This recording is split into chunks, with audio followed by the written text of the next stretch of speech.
Good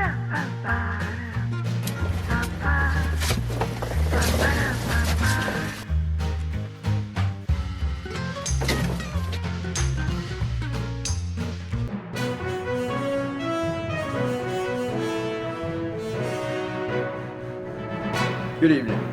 We here at WWPP have some breaking news that is quite shocking. Now, we want to warn our viewers that some of you may find it disturbing. We also have information that may save your life, or at least save you a trip to the hospital. Now, a lot of viewers have been writing into WWPP and asking us what is the difference between a sprout and a microgreen. Some of you are really confused and some of you are getting really stressed out about it. Now, our field correspondent, Mr. Edward Hyde, has been doing some field research and he's found out that there is no such thing as a microgreen. Let me repeat that. There is no such thing as a microgreen. Now, we know a lot of you have heard the term being loosely thrown around the internet and fancy restaurants. Local grocery stores have figured out that they can charge $10 for 8 ounces of these so-called microgreens.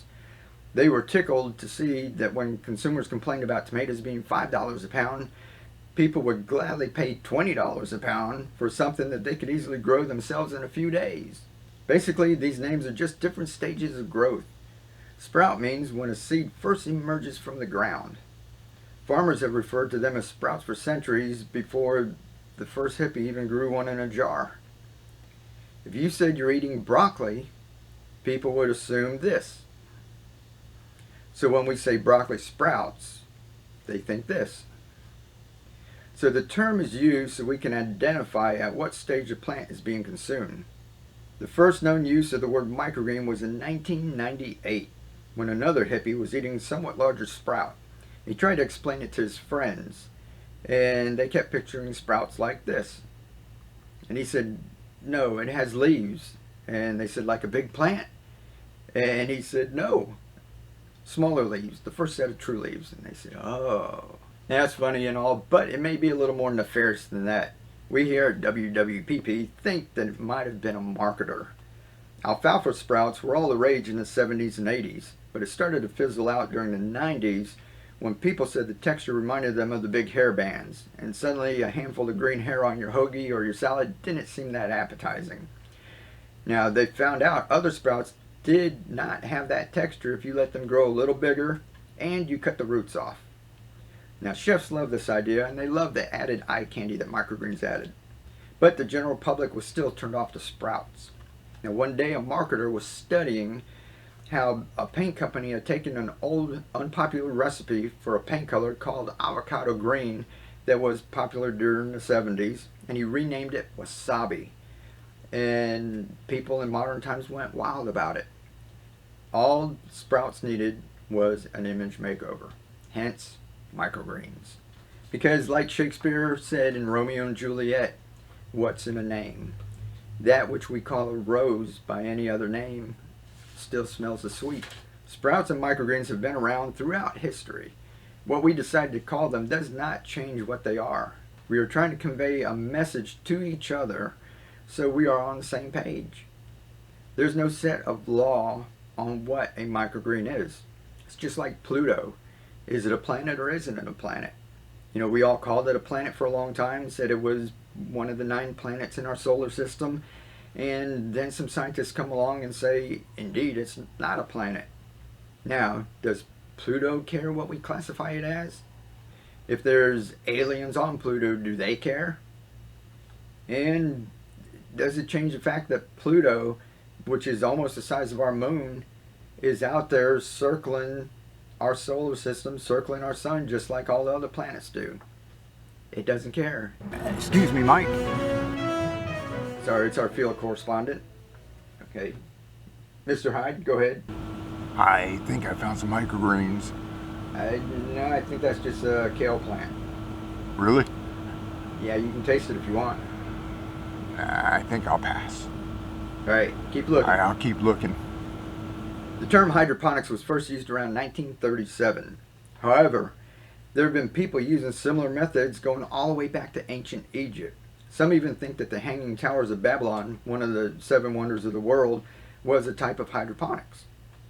Even if it was called something else before 1937, does that change the fact of what it really is? No, it's all just names for us to classify stuff and to convey it with other people. So microgreen is just a big sprout. When you see someone like this guy talking about microgreens, he's just letting you know at what point, at what stage he's transferring the sprouts to his hydroponic system. Now some may squawk at this and insist that the fabled microgreen is real, but the term cotyledon, which is the first little set of leaves on a sprout, was used in 1540. And why did it take 450 years later for them to name a microgreen? Did microgreens just magically appear? No, they have been around since the beginning of plants. So it's all just marketing. Now the part that might save your life. There is legal definition and laws pertaining to growing and selling of sprouts, not microgreens. If you sprout your seeds in a jar or similar manner, it is in a high humidity environment that's conducive to the growth of many harmful types of bacteria and pathogens. Now microgreens are grown in soil or other medium, and they are usually harvested above the soil line or medium where a lot of these nasty things can grow. In a jar, sprouts are all jumbled together in a moist environment. Most microgreens are grown in open air, and some are even bottom watered to keep even more moisture off of the young sprouts. In many states there's laws and rules to follow pertaining to sprouts but not to microgreens. So we wash our sprouts in water and a little bit of vinegar. So always be careful with your sprouts and always get them from a reputable dealer. If you're at a farmer's market, don't be afraid to ask the owner how they grow and handle their sprouts. Most of us are eating sprouts and microgreens to be healthy, and the last thing we want to do is end up in the hospital. So microgreen is just a big sprout. Grow them, eat them, have fun with them. If you like them as a sprout, eat them then. If you want them to grow their little cotyledon and you want to harvest it then, eat them then. If you want them to grow their first set of true leaves, eat them then. We all have different tastes. We like different textures. Have fun with them. And if you're wondering what type of seed you can grow into microgreen, the easiest thing to do is to go online to a store that sells microgreen seeds. I use True Leaf Market. The link's down in the description below. Excellent store, great germination rate, and they're only going to sell seeds that you can grow as microgreens. So have fun, grow your microgreens, worry about the potential hazards like the growing of sprouts. Don't stress out about too much about what they're called. Have fun, live to inspire, keep on growing. We'll catch you next time. Mike Van Doozy, WWPP. Have a good evening. Bye.